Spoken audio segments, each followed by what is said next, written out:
Thank you. Thank you, Georgetown. Hey. Thank you so much. Now, thank you, Georgetown. Everybody, please be seated. And my first announcement today is that you should all take off your jackets. I'm going to do the same. It's not that sexy, man.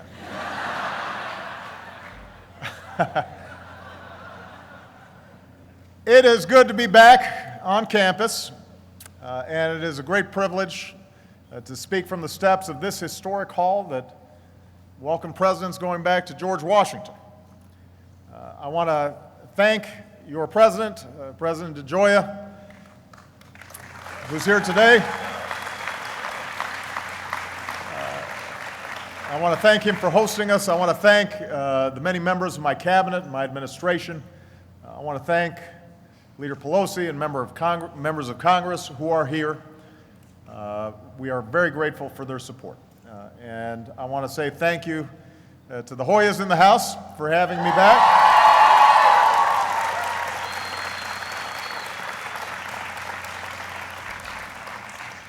You know, it was important for me to speak directly to your generation, because the decisions that we make now and in the years ahead will have a profound impact on the world that all of you inherit. You know, on Christmas Eve, 1968, the astronauts of Apollo 8 did a live broadcast from lunar orbit. So Frank Borman, Jim Lovell, William Anders, the first humans to orbit the moon, described what they saw, and they read scripture from the book of Genesis to the rest of us back here. And later that night, they took a photo that would change the way we see and think about our world. It was an image of Earth. Beautiful, breathtaking. A glowing marble of blue oceans and green forests and brown mountains, brushed with white clouds rising over the surface of the moon. And while the sight of our planet from space might seem routine today, imagine what it looked like to those of us seeing our home, our planet, for the first time. Imagine what it looked like to children like me. Even the astronauts were amazed. It makes you realize, Lovell would say, just what you have back there on Earth.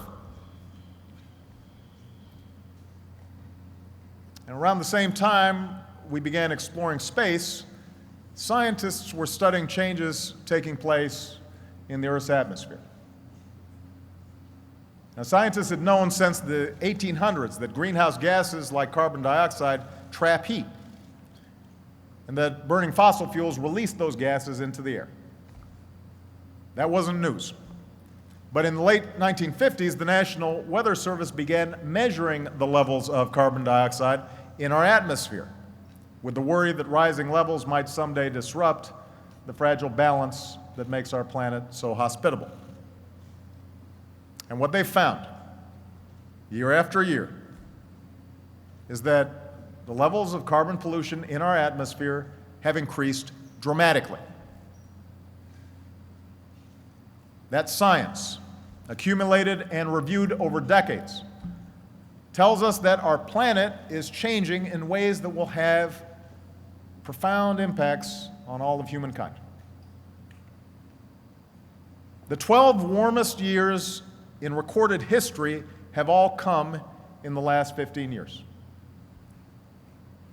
Last year, temperatures in some areas of the ocean reached record highs, and ice in the Arctic shrank to its smallest size on record, faster than most models had predicted it would.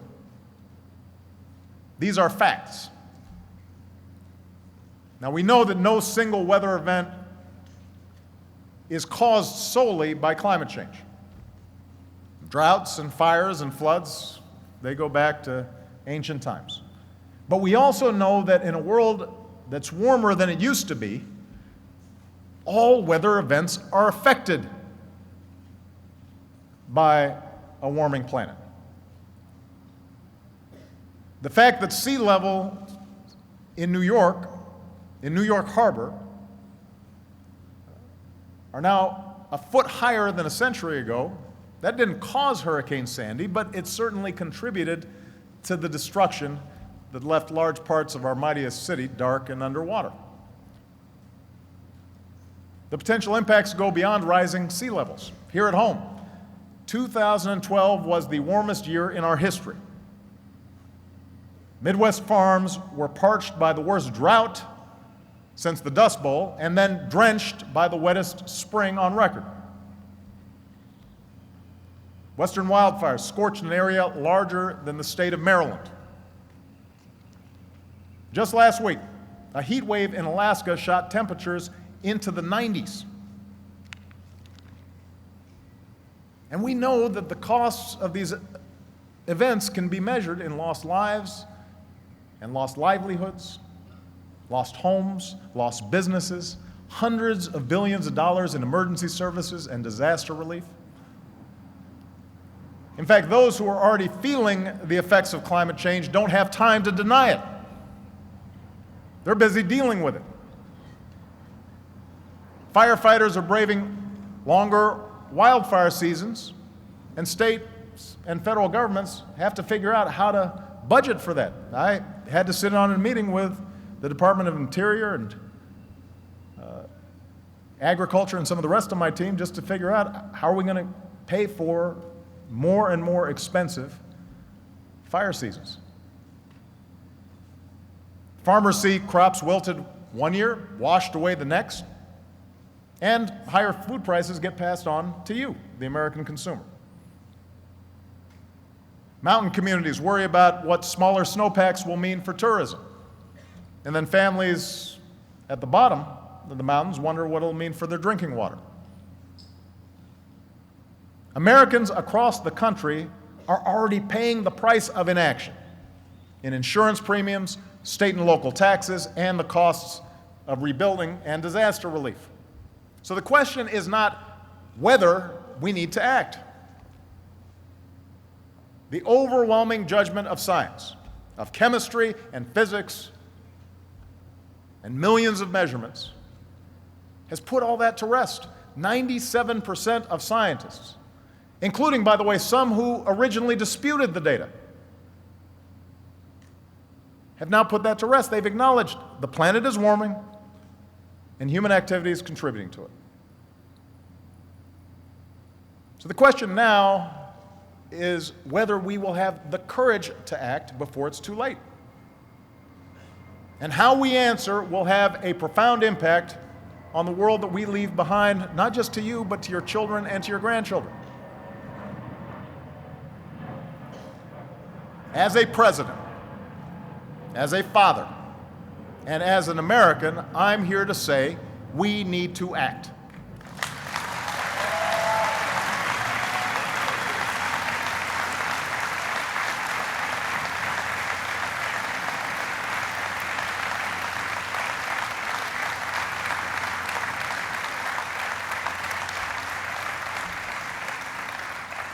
I refuse to condemn your generation and future generations to a planet that's beyond fixing. And that's why today I'm announcing a new national climate action plan, and I'm here to enlist your generation's help in keeping the United States of America a leader, a global leader in the fight against climate change. Now, this plan builds on progress that we've already made.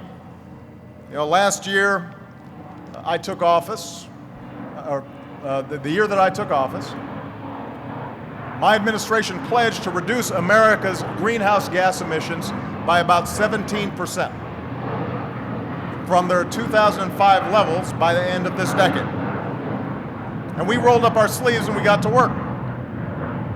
We doubled the electricity we generate from wind and the sun. We doubled the mileage our cars will get on a gallon of gas by the middle of the next decade.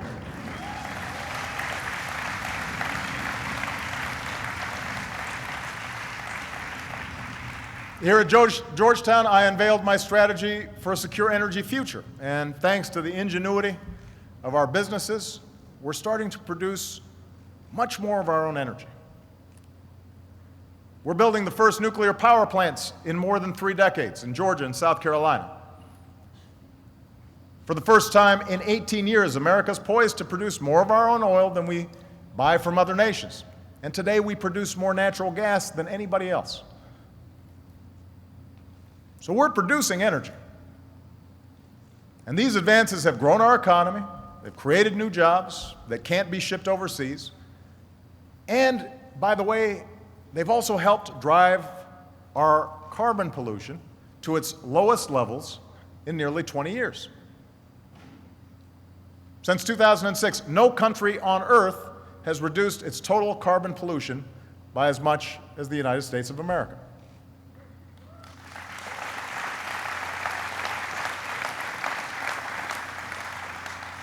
So it's a good start. But the reason we're all here in the heat today is because we know we've got more to do.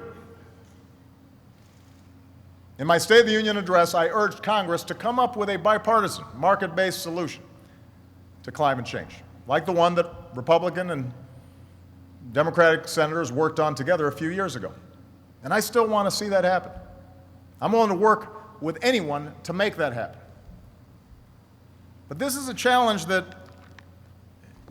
does not pause for partisan gridlock. It demands our attention now. And this is my plan to meet it.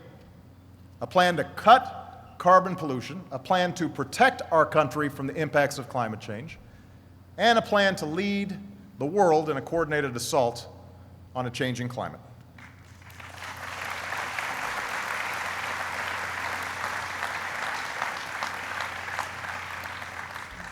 This plan begins with cutting carbon pollution by changing the way we use energy, using less dirty energy, using more clean energy, wasting less energy throughout our economy. And 43 years ago, Congress passed a law called the Clean Air Act of 1970. It was a good law. The reasoning behind it was simple. New technology can protect our health by protecting the air we breathe from harmful pollution. And that law passed the Senate unanimously. Think about that. It passed the Senate unanimously. It passed the House of Representatives 375 to 1. I don't know who the one guy was. I haven't looked that up. I mean, you can barely get that many votes to name a post office these days.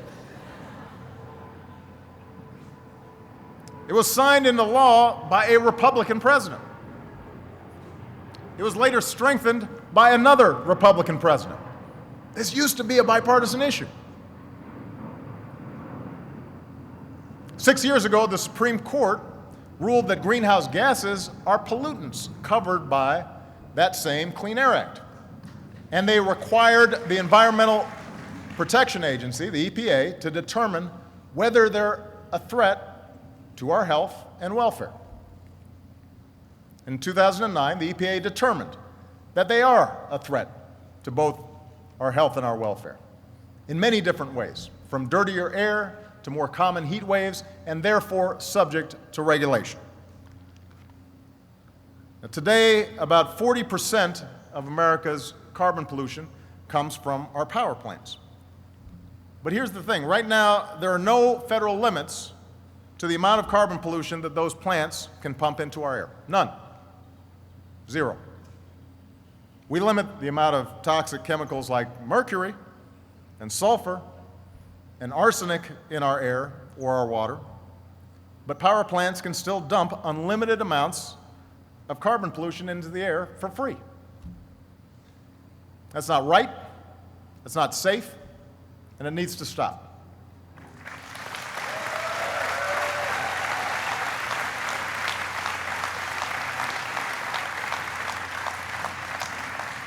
So today, for the sake of our children and the health and safety of all Americans, I'm directing the Environmental Protection Agency to put an end to the limitless dumping of carbon pollution from our power plants and complete new pollution standards for both new and existing power plants.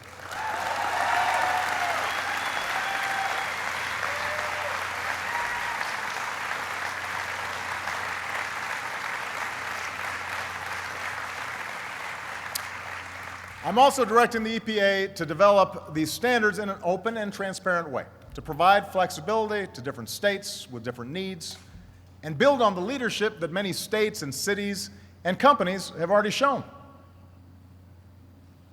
In fact, many power companies have already begun modernizing their plants and creating new jobs in the process. Others have shifted to burning cleaner natural gas instead of dirtier fuel sources. Nearly a dozen states have already implemented or are implementing their own market-based programs to reduce carbon pollution. More than 25 have set energy efficiency targets. More than 35 have set renewable energy targets. Over 1,000 mayors have signed agreements to cut carbon pollution. So the idea of setting higher pollution standards for our power plants is not new.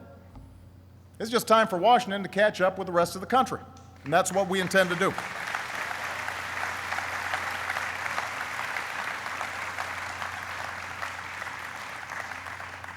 Now, what you'll hear from the special interests and their allies in Congress is that this will kill jobs and crush the economy and basically end American free enterprise as we know it.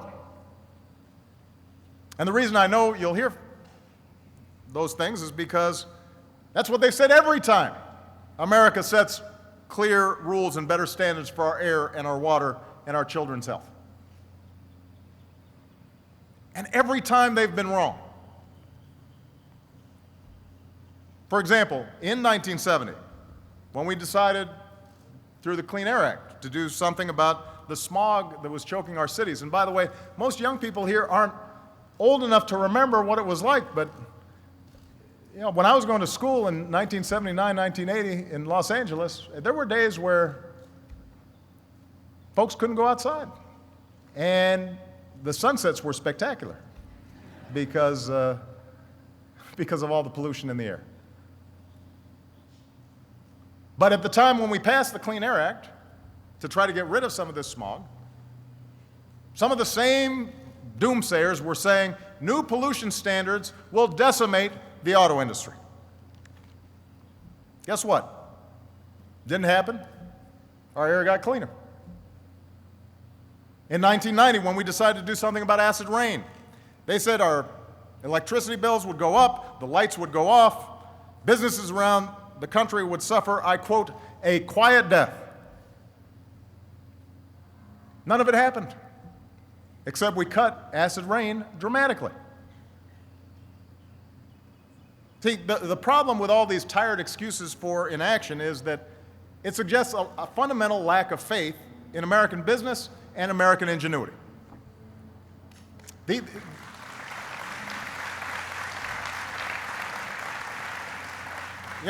critics seem to think that when we ask our businesses to innovate and reduce pollution and lead, they can't or they won't do it. They'll just kind of give up and quit.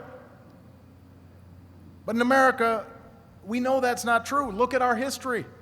When we restricted cancer-causing chemicals in plastics and leaded fuel in our cars, it didn't end the plastics industry or the oil industry. American chemists came up with better substitutes. When we phased out CFCs, the gases that were depleting the ozone layer, it didn't kill off refrigerators or air conditioners or deodorant. American workers and businesses figured out how to do it better without harming the environment as much. The fuel standards that we put in place just a few years ago didn't cripple automakers. The American auto industry retooled, and today our automakers are selling the best cars in the world at a faster rate than they have in 5 years, with more hybrid, more plug-in, more fuel-efficient cars for everybody to choose from. So the point is, if you look at our history, don't bet against American industry. Don't bet against American workers. Don't tell folks that we have to choose between the health of our children or the health of our economy. The old rules may say we can't protect our environment and promote economic growth at the same time, but in America, we've always used new technologies. We've used science, we've used research and development and discovery to make the old rules obsolete. Today, we use more clean energy, more renewables and natural gas, which is supporting hundreds of thousands of good jobs. We waste less energy, which saves you money at the pump and in your pocketbooks. And guess what? Our economy is 60% bigger than it was 20 years ago, while our carbon emissions are roughly back to where they were 20 years ago. So obviously, we can figure this out.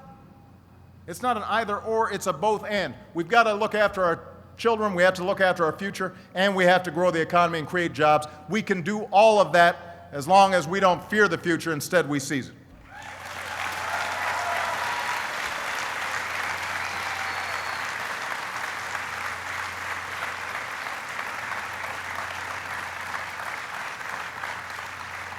And by the way, don't take my word for it. Recently, more than 500 businesses, including giants like GM and Nike, issued a climate declaration calling action on climate change one of the greatest opportunities of the 21st century. Walmart is working to cut its carbon pollution by 20% and transition completely to renewable energy. Yeah, Walmart deserves a cheer for that. But think about it. Would the biggest company, the biggest retailer in America, would they really do that if it weren't good for business?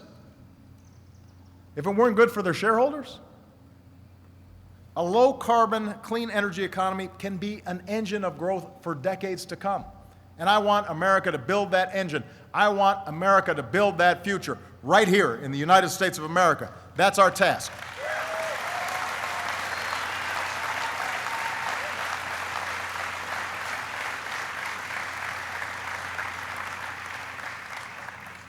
Now, one thing I want to make sure everybody understands, this does not mean that we're going to suddenly stop producing fossil fuels.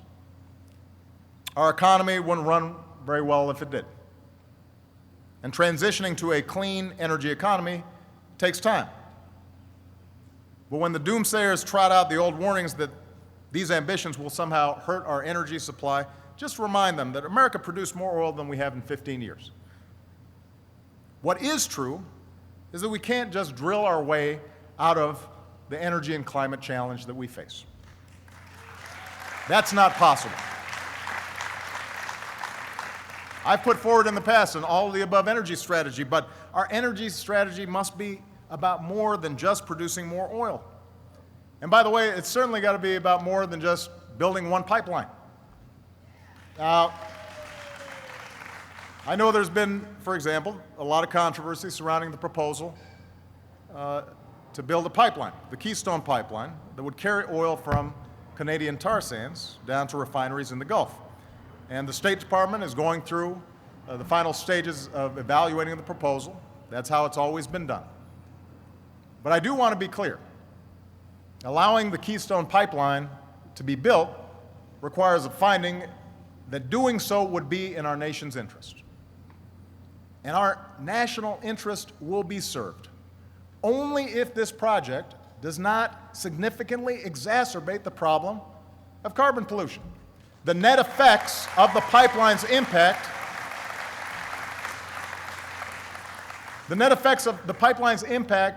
on our climate will be absolutely critical to determining whether this project is allowed to go forward. It's relevant.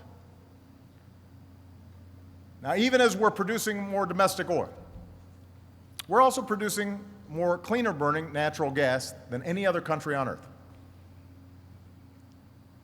And again, sometimes there are disputes about natural gas, but let me say this. We should strengthen our position as the top natural gas producer because in the medium term at least, it not only can provide safe, cheap power, but it can also help reduce our carbon emissions.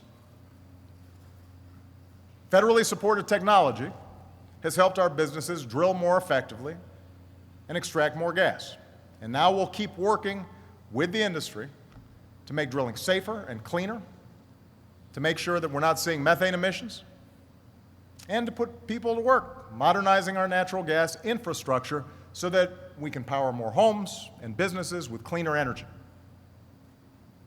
The bottom line is natural gas is creating jobs. It's lowering many families' heat and power bills. And it's the transition fuel that can power our economy with less carbon pollution, even as our businesses work to develop and then deploy more of the technology required for the even cleaner energy economy of the future. And that brings me to the second way that we're going to reduce carbon pollution, by using more clean energy. Over the past 4 years, we've doubled the electricity that we generate from zero-carbon wind and solar power.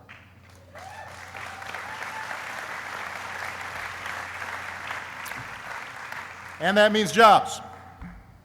Jobs manufacturing the wind turbines that now generate enough electricity to power nearly 15 million homes. Jobs installing the solar panels that now generate more than 4 times the power at less cost than just a few years ago. I know some Republicans in Washington dismiss these jobs, but those who do need to call home, because 75% of all wind energy in this country is generated in Republican districts. And that may explain why last year Republican governors in Kansas and Oklahoma and Iowa, by the way, a state that harnesses almost 25% of its electricity from the wind, helped us in the fight to extend tax credits for wind energy manufacturers and producers.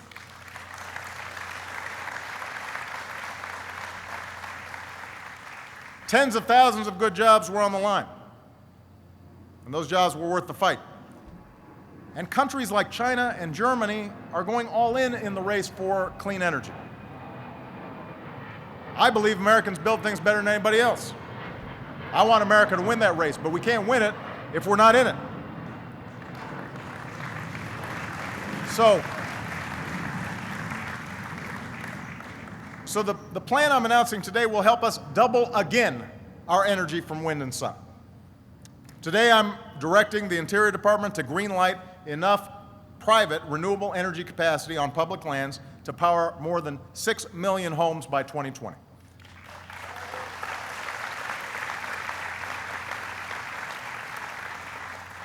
The Department of Defense, the biggest energy consumer in America, will install 3 gigawatts of renewable power on its bases, generating about the same amount of electricity each year as you'd get from burning 3 million tons of coal.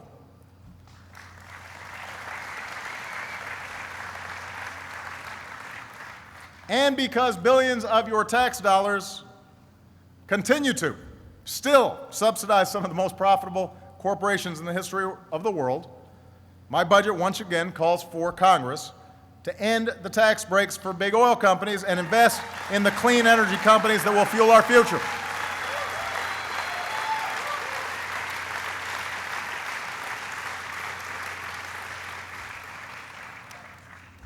Now, the third way to reduce carbon pollution is to waste less energy in our cars, our homes, our businesses. The fuel standards we set over the past few years mean that by the middle of the next decade, the cars and trucks we buy will go twice as far on a gallon of gas. That means you'll have to fill up half as often. We'll all reduce carbon pollution. And we built on that success by setting the first ever standards for heavy-duty trucks and buses and vans. And in the coming months, we'll partner with truck makers to do it again for the next generation of vehicles. And meanwhile, the energy we use in our homes and our businesses and our factories, our schools, our hospitals, that's responsible for about 1/3 of our greenhouse gases. The good news is simple upgrades don't just cut that pollution, they put people to work, manufacturing and installing smarter lights and windows and sensors and appliances. And the savings show up in our electricity bills every month, forever. And that's why we've set new energy standards for appliances like refrigerators and dishwashers. And today our businesses are building better ones that will also cut carbon pollution and cut consumers' electricity bills by hundreds of billions of dollars. That means, by the way, that our federal government also has to lead by example. I'm proud that federal agencies have reduced their greenhouse gas emissions by more than 15% since I took office. But we can do even better than that.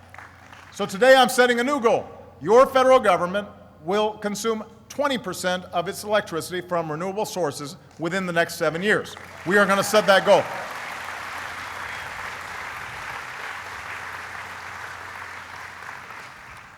We'll also encourage private capital to get off the sidelines and get into these energy-saving investments.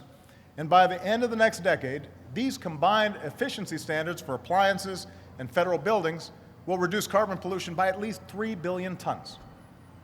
That's an amount equal to what our entire energy sector emits in nearly half a year. So I know these standards don't sound all that sexy, but think of it this way. That's the equivalent of planting 7.6 billion trees and letting them grow for 10 years, all while doing the dishes. It is a great deal, and we need to be doing it.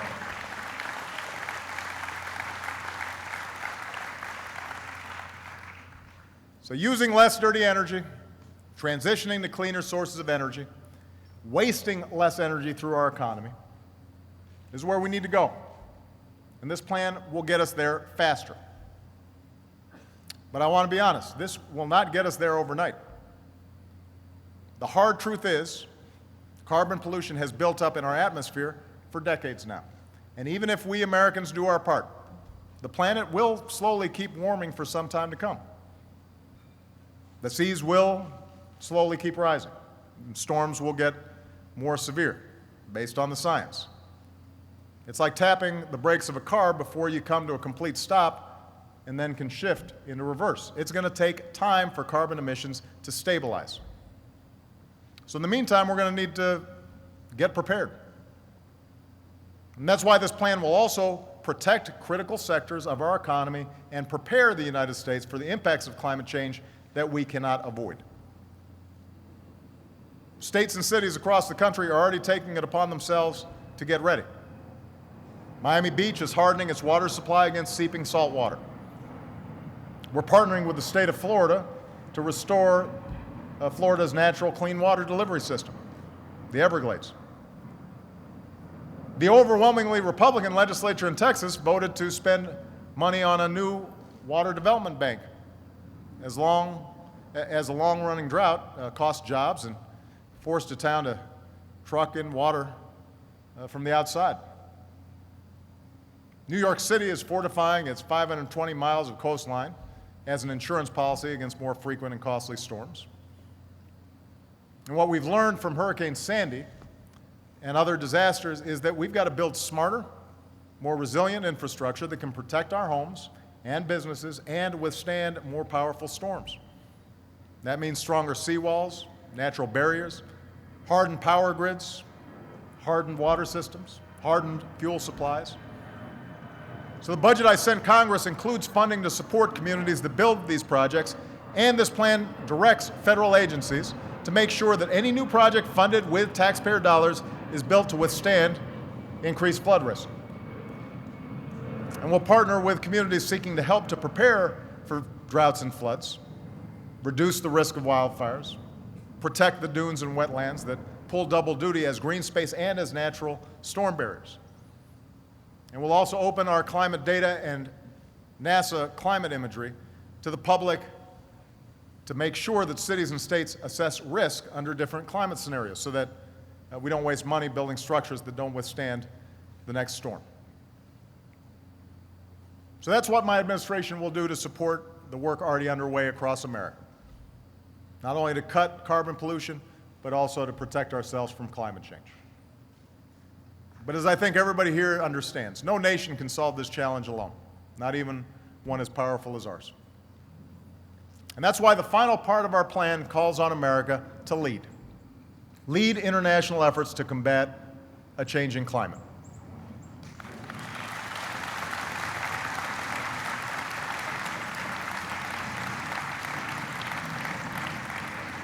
And make no mistake, the world still looks to America to lead.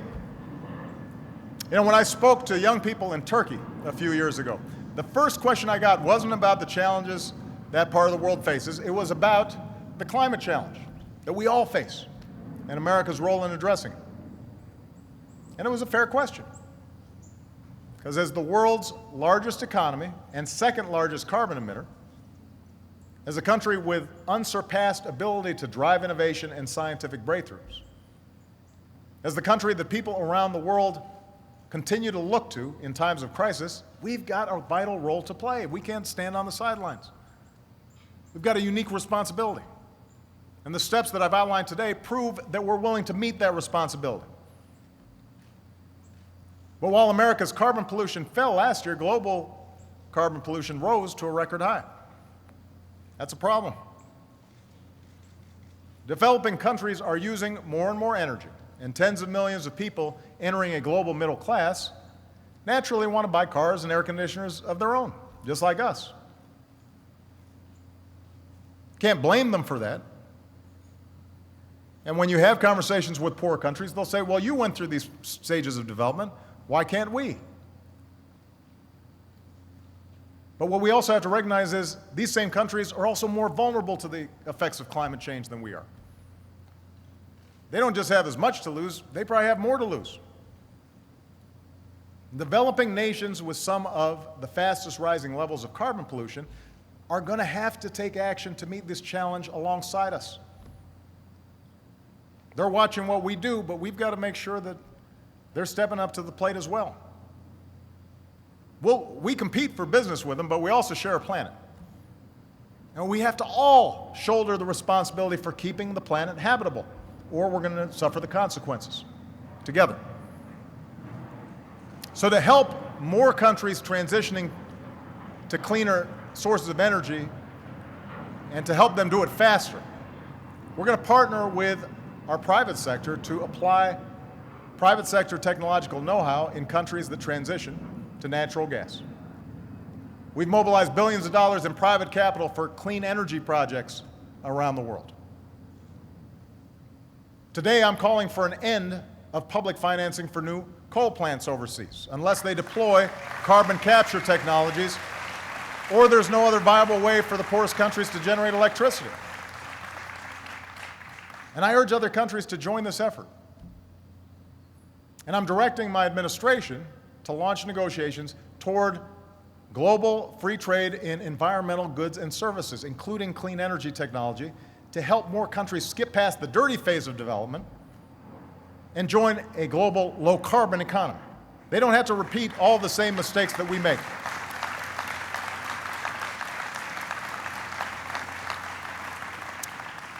We've also intensified our climate cooperation with major emerging economies like India and Brazil and China, the world's largest emitter.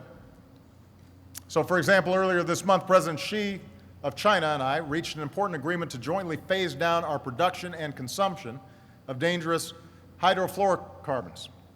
And we intend to take more steps together in the months to come. It will make a difference.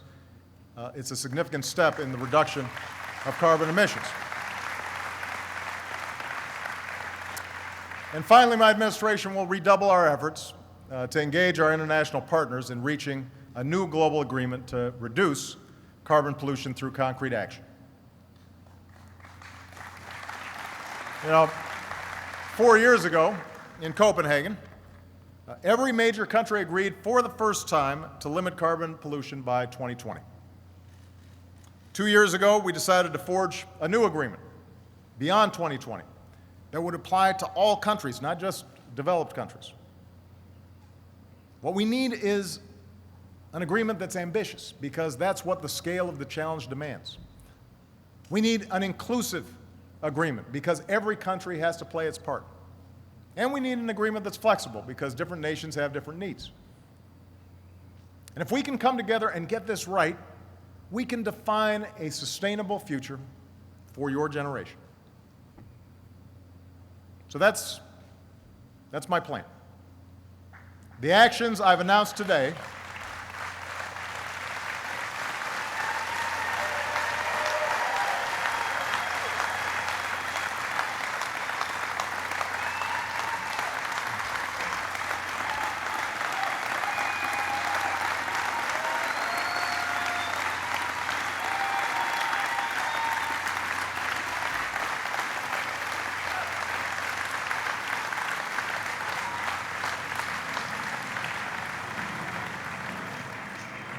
The actions I've announced today should send a strong signal to the world that America intends to take bold action to reduce carbon pollution.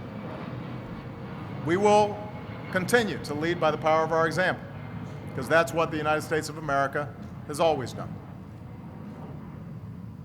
I am convinced this is the fight America can and will lead in the 21st century, and I'm convinced this is a fight that America must lead. But it will require all of us to do our part. We'll need scientists to design new fuels, and we'll need farmers to grow new fuels. We'll need engineers to devise new technologies, and we'll need businesses to make and sell those technologies. We'll need workers to operate assembly lines that hum with high-tech, zero-carbon components, but we'll also need builders to hammer into place the foundations for a new clean energy era. We're going to need to give special care to people and communities that are unsettled by this transition, not just here in the United States, but around the world. And those of us in positions of responsibility will need to be less concerned with the judgment of special interests and well-connected donors, and more concerned with the judgment of posterity.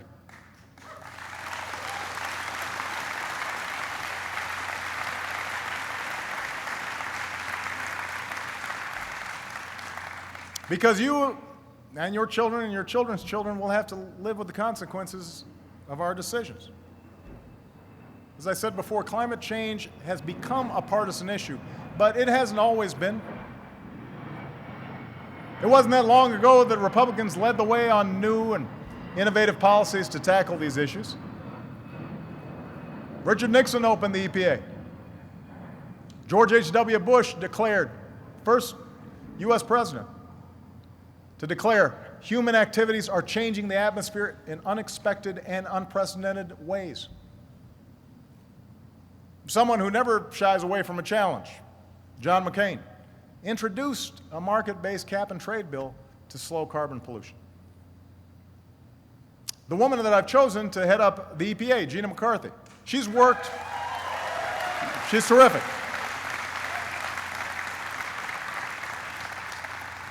Gina's worked for the EPA in my administration, but she's also worked for 5 Republican governors. She's got a long track record of working with industry and business leaders to forge common sense solutions.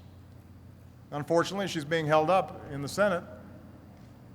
She's been held up for months, forced to jump through hoops no cabinet nominee should ever have to, not because she lacks qualifications, because there are too many in the Republican Party right now who think that the Environmental Protection Agency has no business protecting our environment from carbon pollution.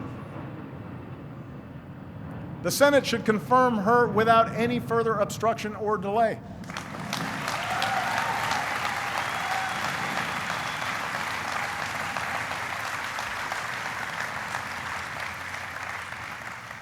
But more broadly, we've got to move beyond partisan politics on this issue. I want to be clear. I am willing to work with anybody. Republicans, Democrats, Independents, Libertarians, Greens, anybody to combat this threat on behalf of our kids. I'm open to all sorts of new ideas, maybe better ideas, to make sure that we deal with climate change in a way that promotes jobs and growth. Nobody has a monopoly on what is a very hard problem, but I don't have much patience for anyone who denies that this challenge is real. We don't have time for a meeting of the Flat Earth Society.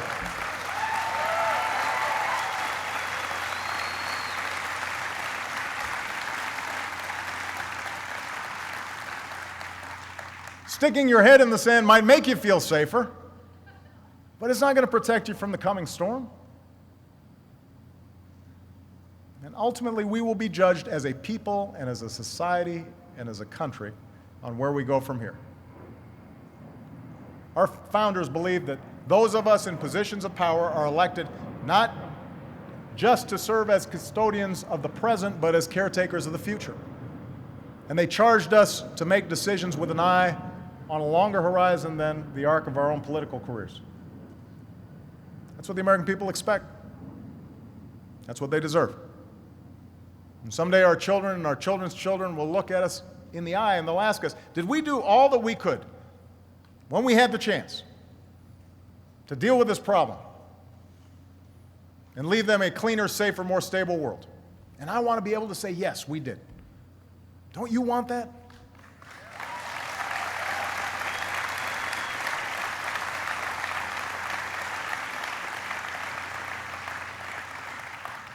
Americans are not a people who look backwards. We're a people who look forward. We're not a people who fear what the future holds. We shape it. What we need in this fight are citizens who will stand up and speak up and compel us to do what this moment demands. Understand, this is not just a job for politicians. So I'm going to need all of you to educate your classmates, your colleagues, your parents, your friends. Tell them what's at stake. Speak up at town halls, church groups, PTA meetings. Push back on misinformation. Speak up for the facts. Broaden the circle of those who are willing to stand up for our future. Convince those in power to reduce our carbon pollution. Push your own communities to adopt smarter practices. Invest, divest. Remind folks there's no contradiction between a sound environment and strong economic growth. And remind everyone who represents you at every level of government that sheltering future generations against the ravages of climate change is a prerequisite for your vote. Make yourself heard on this issue.